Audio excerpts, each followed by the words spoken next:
간절히 축원합니다. 유명한 화가인 미켈란젤로가 시스틴 채플 천장 벽화 프레스코를 완성할 때의 일이었습니다. 작품은 끝났습니다. 그런데 아직도 미켈란젤로는 천장을 향해 마지막 손질을 계속하는 겁니다. 옆에서 도와주던 제자 한 사람이 "선생님, 이제는 끝나지 않았습니까?" 그러자 미켈란젤로는 "자네 눈에는 끝난 걸로 보이는가? 내 눈엔 아직 끝나지 않았다네. 내 눈엔 아직도 끝나지 않았다네." 그리고는 몇 달을 더 계속해서 미켈란젤로는 이 작품에 매달리더랍니다. 작업도구를 치우지 않고 계속 천장을 응시하면서 그 장소를 맴돕니다. 보다 못한 제자 한 사람이 "선생님, 이젠 정말 다 끝나지 않았습니까?" 이때 미켈란젤로가 하는 말이 "내 눈에는 끝났는데 주님 보실 땐 어떨지." 성도 여러분, 주님 보시기에는 어떨지 모르지요. 이것이 바로 신앙인의 장인정신입니다. 이 신앙인의 장인정신이 위대한 인류의 걸작을 낳을 수 있는 일종의 이 프로 정신이지요. 이걸 기독교적 용어로 표현하자면 철저한 청지기적 정신이라고 할 수 있습니다. 12월은 한 해를 결산해야 될 때입니다. 우린 언젠가 모두 우리 일생을 마치는 마지막 때를 맞을 겁니다. 그러나 그 전에라도 우린 지나온 시절을 종종 돌아볼 필요가 있지요. 이것은 마지막 후회 없는 결산을 위한 중간 결산과 같은 중요한 의미를 지니기 때문이지요. 자, 그런데 인생을 결산할 때 중요한 질문이 하나 있습니다. 누구의 관점에서 내 인생을 평가하느냐 하는 것입니다. 1세기 고린도 교회는요, 하나님의 은혜를 체험한 성도들로 가득 차 있었습니다. 그들은 성령 체험을 했고 성령의 은사를 소유했습니다. 그럼에도 고린도 교회는 성장하지 못했고 사회 속에서 영향을 끼치지 못하는 겁니다. 그 속에 더더욱 분열과 불화가 계속되고 있는 것을 바울은 지켜봤습니다. 그러니 하나님의 일이 전진할 수 없었지. 바울은 이런 고린도 교회들에게 무엇보다도 필요한 건 자신들의 인생에 대한 냉정한 결산과 냉철한 판단임을 본문을 통해 강조하고 있습니다. 자, 그렇다면 고린도 교회 성도들에게 필요했던 인생의 중간 결산이 오늘 우리에게도 필요하지 않을까요? 하늘을 마무리하는 이 시점에서 우리의 인생이 지금 결산해야 한다면 어떤 관점에서 우리의 인생을 결산해야 할까요? 먼저 바울 사도는 자신의 관점에서 본 결산은 바람직하지 못하다 얘기하고 있습니다. 3절 보십시오. 나도 나를 판단하지 아니하노니. 이 말씀은 자기 인생에 대한 판단을 유보하겠다 라는 말이 아닙니다. 판단은 필요한데 나의 관점에서만 본 나에 대한 판단은 적합하지 않다는 얘기지요. 왜냐하면요, 사람이 자기 판단의 기준만 가지고 스스로를 판단할 때 자신에 대한 평가에 있어서 언제나 극단적 두 가지 함정에 빠집니다. 첫 번째 함정은 자학입니다. 자학이란 지나치고 과도한 자기 비판이지요. 스스로에게 엄격할 수 있다는 장점은 있지만 사람이 지나친 자기 비판을 하고 자학에 빠지면 문제가 생깁니다. 그건 인생을 살아가는 에너지를 상실하게 하고 자존감이 상처를 입어 무너지고 말 것이며 인생을 향한 또 다른 도전 앞에 주저할 수밖에 없겠지요. 이런 의미에서 자학은 인생에 도움이 될 수 없습니다. 또 하나의 극단적 자기 판단은요, 교만입니다. 지나치게 과도한 자기 사랑의 결과지요. 흔히 이런 판단 속에 빠지는 사람들은 거짓된 자기 모습을 바라보고 자기의 실제 모습이 아니라 허상의 자신의 모습을 설정해 놓고는 이게 나다 착각하며 살지요. 성경의 표현을 빌리면 되지도 못하고 된 줄로 착각하는 사람들을 말합니다. 자기가 굉장히 이상적인 인간인 것처럼 착각 속에서 인생을 사는 사람들이 우리 주변에 있지요. 일종의 나르시시적인 인간상이라고 사회학자들은 얘기합니다. 나르시소스라는 청년이 은빛 호수를 바라봤을 때 그 속에 비친 자기의 모습에 반해 사랑에 빠지는 지나치게 자아를 사랑하는 병인 나르시즘. 이런 착각 속에 인생을 사는 사람들이 있지요. 허상의 이미지를 자기 본래의 이미지라고 착각하는 겁니다. 그런데 일단 이런 판단 속에 빠진 사람은요, 자기 인생의 개선이 어렵습니다. 성숙이 불가능해지지요. 자기 약점을 보지 못하는 사람은, 자기 앞에 정직하게 서지 못하는 사람은 자기 잘못이나 결점을 고쳐 발전해 나아갈 수 없지요. 이런 사람일수록 이웃의 눈에 티는 보면서 자기 눈에 들보는 보지 못하는 경우가 대부분이지요. 바울 사도는 이런 자기 판단이 스스로에게 해롭다는 걸 알았습니다. 자기 판단의 오류, 인간 판단의 주관적 오류를 충분히 깨닫고 있었던 바울 사도는 이런 고백을 합니다. 나도 나를 판단하지 아니하노니. 이런 바울의 고백은 4절에 내가 자책할 아무것도 깨닫지 못하나 그러나 이로 말미암아 의롭다함을 얻지 못하노라 고백합니다. 내 삶 가운데 구체적으로 자책할 어떤 걸 내가 깨닫지 못하지만 그렇다고 내가 의롭다고 판단할 수 있는 근거는 내가 봐서는 없다는 얘기지요. 남들이 나를 인정하고 나를 선하다, 거룩하다, 위대하다 해도 내가 나를 그런 식으로 판단할 근거는 주님 앞에서 없다는 얘기입니다. 성도 여러분, 내 인생의 판단이 있어요. 자기 관점에서만 나를 판단하는 건 위험합니다. 그러므로 바울은 자기의 관점에서 본 내 인생의 결산은 바람직하지 못하다 말씀하고 있는 겁니다. 두 번째 바울은요, 타인의 관점에서 본 결산도 바람직하지 못하다고 얘기합니다. 우린 이웃의 나를 향한 충고에 귀를 기울여야지요. 하지만 그 충고를 도무지 못 듣는 사람들이 혹 있습니다. 이런 분들은 변하지 않지요. 잠언에는 충고의 유익, 충고의 아름다운 축복에 대해 말씀하지요. 이웃의 비판에 귀 기울일 줄 아는 사람은 복된 자임을 믿으시길 바랍니다. 성경의 표현 중에 모사라는 표현이 있지요. 이 모사라는 성경의 한글 표현의 이 뉘앙스가, 언어의 이 느낌이 별로 안 좋아요. 모사꾼 하면 이상한 일만 꾸미는 사람으로 우리가 생각하잖아요. 그러나 성경에서 모사가 많으면 그 사람은 지혜로운 사람이다라고 표현하고 있습니다. 여기서 말하는 성경의 모사는요, 영어 성경을 보면 카운셀러로 표현되고 있습니다. 상담자입니다. 나의 약점을 알면서도 따뜻하게 내 마음을 열고 나를 세워줄 줄 아는 위로자, 충고자, 격려자를 성경은 모사, 상담자라고 표현합니다. 이런 상담자를 인생에서 가진 사람은 행복한 사람이지요. 성도 여러분, 충고는 필요합니다. 이웃의 관점에서 내 인생에 대해 진단받고 비판받을 때 우리는 겸손히 귀 기울여야지요. 그럼에도 그건 참고사항일 뿐이지 내 인생에 대한 마지막 판단으로 받아들여서는 안 되지요. 왜냐하면 내가 나를 판단하는 것이 잘못될 수 있는 것처럼 나에 대한 이웃의 판단도 잘못될 수 있다는 겁니다. 판단에는요, 항상 편견이 있기 때문입니다.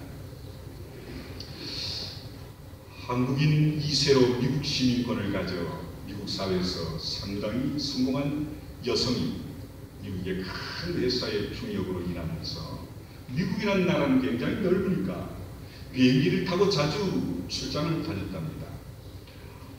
비행기 타보신 분들은 자주 타보시는 분 아시겠지만 비행기는 갈아탈 때 연결이 잘 되지 않으면 상당히 오랜 시간 기다려야지요. 그래서 이 여성은 경험이 많은지라 그 기다리는 시간을 무료하게 보내지 않기 위해 핸드백 속에 조그마한 책 하나를 집어넣고 그 책을 볼 때 또 심심하니까 치즈 크래커를 그 핸드백 속에 갖고 다녔답니다. 어느 날 그때도 비행기가 서로 연결이 지연되는 바람에 상당한 시간을 기다리면서 책을 꺼내 읽고 크래커를 꺼내 먹고 있는데 옆에 한 신사가 와서 하더랍니다.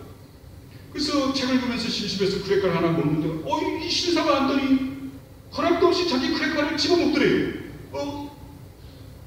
그래서 하나쯤이야 먹는 거 허락하지 싶었는데 세 번째 걸 집어먹고 이젠 자꾸 그 사람의 손이 신경이 가는데 웬걸 네 번째까지 쓱 집어서 먹더래요. 이런 사람이 다르나 싶어서 속으로 열불이 나더랍니다. 그래서 책은 읽히지 않고 자꾸 그 마지막 남은 다섯 번째 크래커에 신경이 가더래요. 아니나 다를까 이 신사가 낼름 그 크래커를 집더니 반을 똑 짜겨가지고 딱 내려놓고 반은 자기가 쏙 먹더래요. 그래서 이런 사람이 다르나 화가 나가지고 벌떡 일어나가지고 과장 하나 가지고 싸울 수는 없고 그냥 신경질적으로 그 자리를 뛰쳐 일어났답니다. 안내방송에 나와 비행기를 잡아타고 자리에 앉았지만 그래도 이 화가 사그라들지 않아 핸드백을 쓱 여는데 자기 핸드백 속에 크래커가 그대로 있더래요. 그러니까 이 집사님이 신사의 것을 낼름낼름 자기가 집어먹은 겁니다. 그런데 그 신사가 자기가 그 신사 걸 먹는 마지막 하나를 아무 말 없이 반을 쓱 쪼개가지고 자기 먹으라고 쓱 내려놓는 그 모습, 조금 전까지는 그 인간 하던 사람이 이야 신사로구나 이런 생각이 들더랍니다. 여러분, 사람의 판단이라는 건 이렇게 틀릴 수 있습니다. 그러니 우리 너무 쉽게 사람에 대해 판단해서 안 되지요.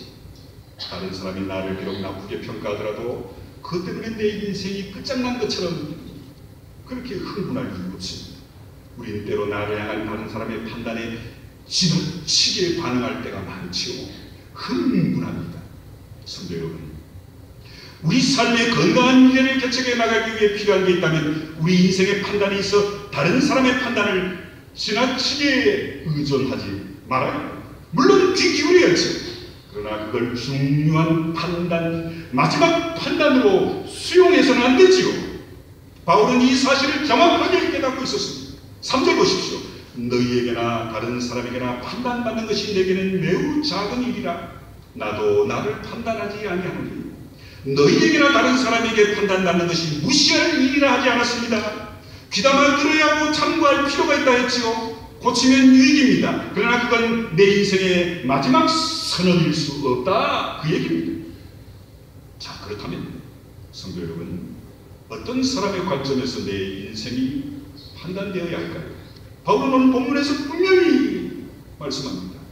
주님의 관점으로 내 인생을 결산하자. 예수 그리스도의 시각과 관점에서 내 인생을 결산하자 말씀합니다. 이것이야말로 내 인생을 판단하는 가장 중요한 근거임을 여러분도 오늘 믿으시길 간절히 축원합니다. 4절 말씀에 내가 자책할 아무것도 깨닫지 못하나 이로 말미암아 의롭다함을 얻지 못하노라. 다만 나를 심판하시리는 주시니라. 마지막 부분에 다만 나를 판단하시리는 주시니라 했죠. 누가 나를 판단해야 마땅하다고요? 주님이시라고 했습니다. 내 삶의 구주와 주님이신 예수님이야말로 가장 완벽하고 정확하고 공정하게 나를 판단하실 줄 믿으시기 바랍니다. 5절 보십시오. 그러므로 때가 이르기 전 주께서 오시기까지 아무것도 판단하지 말라. 그가 어둠에 감추인 것들을 드러내고 마음의 뜻을 나타내시리니 그때 각 사람에게 하나님께로부터 칭찬이 있으리라.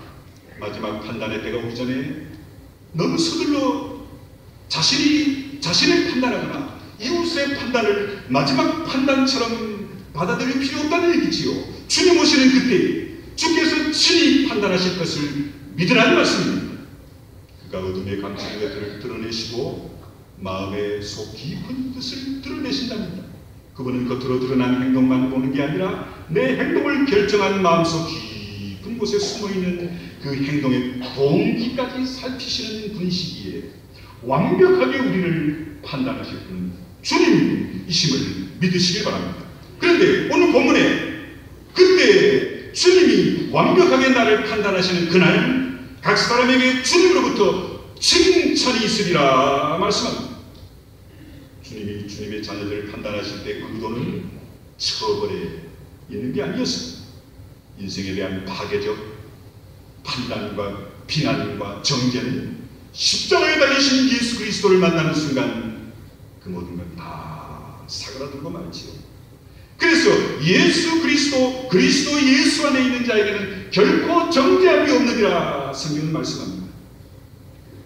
요한복음 5장 24절에 보시면 내가 진실로 너희에게 이르노니 내 말을 듣고 또 나 보내신 이를 믿는 자는 영생을 얻었고 심판에 이르지 아니하나니 사망에서 생명으로 옮겼느니라 말씀하셨습니다. 복음을 듣고 그리스도를 믿는 모든 사람들은 영원한 생명이 이미 왔다는 겁니다. 정죄의 심판, 형벌의 심판에 도달할 수 없다는 얘기지요. 죄 사함받고 하나님 자녀된 사람들은 주님이 그들 마지막 형벌의 자리에 던지지 않으신다고 했습니다. 그럼 주께서 주의 자녀들을 판단하실 때 의도와 동기는 어디에 있다고요? 칭찬. 베드로전서 1장 7절 보시면요. 너희 믿음의 확실함은 불로 연단하여도 없어질 금보다 더 귀하여 예수 그리스도께서 나타나실 때 칭찬과 영광과 존귀를 얻을 것이니라 했습니다. 주님이 다시 오시는 그날 주님이 주의 백성들에게 세 가지를 주고 싶어 하시는데 주님은 우리를 칭찬하고 싶어 하시고 우리를 영광스럽게 하고 싶어 하시고 우리를 존귀케 하고 싶어 하신다. 여러분도 이 귀한 주의 은혜를 믿으시기를 간절히 축원합니다. 자, 그러면 그때 주님 앞에 서서 우리가 칭찬받으려면 어떤 삶을 살아야 할까요? 성실한 삶을 살아야 합니다. 2절 그리고 맡은 자들에게 구할 건 충성이라. 여기서의 충성이라는 우리 한글말의 원어를 보면 성실함이라는 뜻도 있습니다. 성도 여러분, 주님께서 여러분과 저의 삶에서 제일 보고 싶어 하시는 건 맡겨주신 것들에 우리가 얼마나 성실하게 살았느냐라는 것임을 다시 한번 깨달으시기 바랍니다. A.T. 로버슨이라는 성사학자는요, 충성이라는 단어를 공개적으로 인정받을 수 있는 성실함으로 해석할 수 있다라고 말합니다. 자타가 인정하는 저 사람은 정말 성실해 인정받을 수 있는 성실성이 우리에게 무엇보다도 필요하다는 얘기지요. 자, 그렇다면요, 올 한 해 하나님이 여러분에게 맡겨주신 모든 모습, 우리 교회에 맡겨주신 모습에서 어떤 성실한 모습을 우리는 하나님 앞에, 주님 앞에 보여야 할까요? 우리 주님은 올 한 해 우리에게 많은 시간을 맡기셨습니다.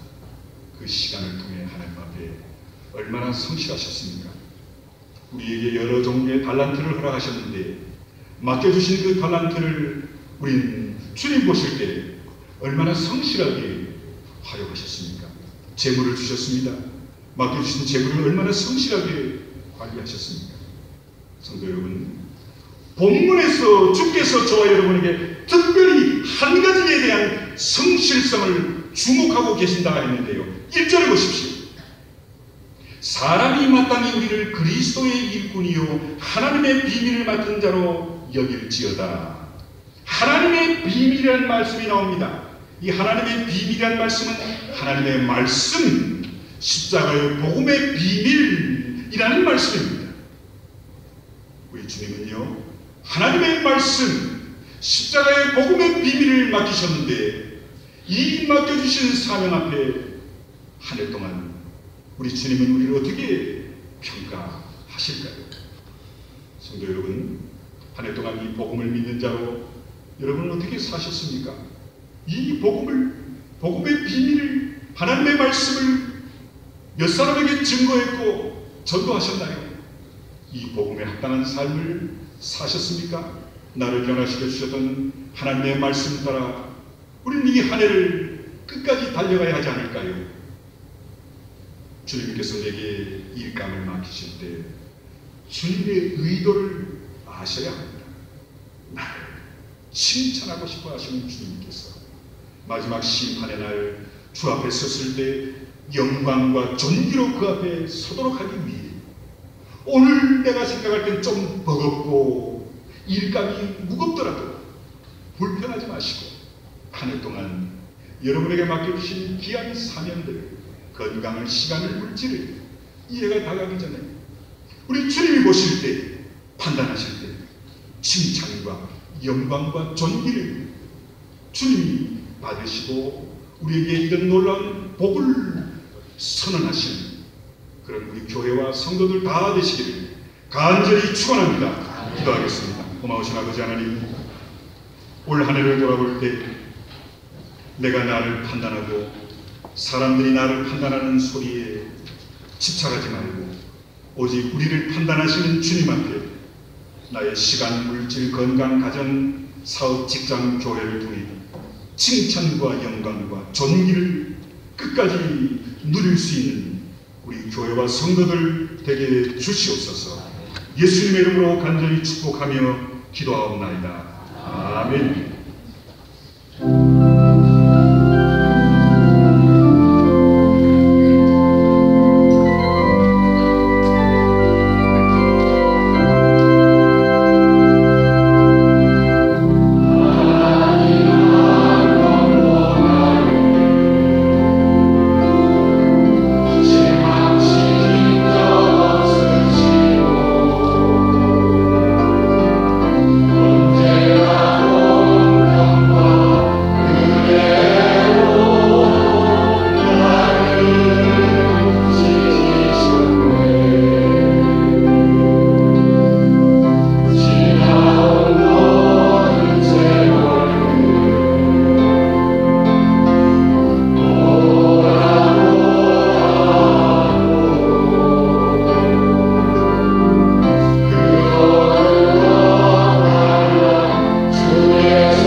이름으로 예수의 증인이 되십시오.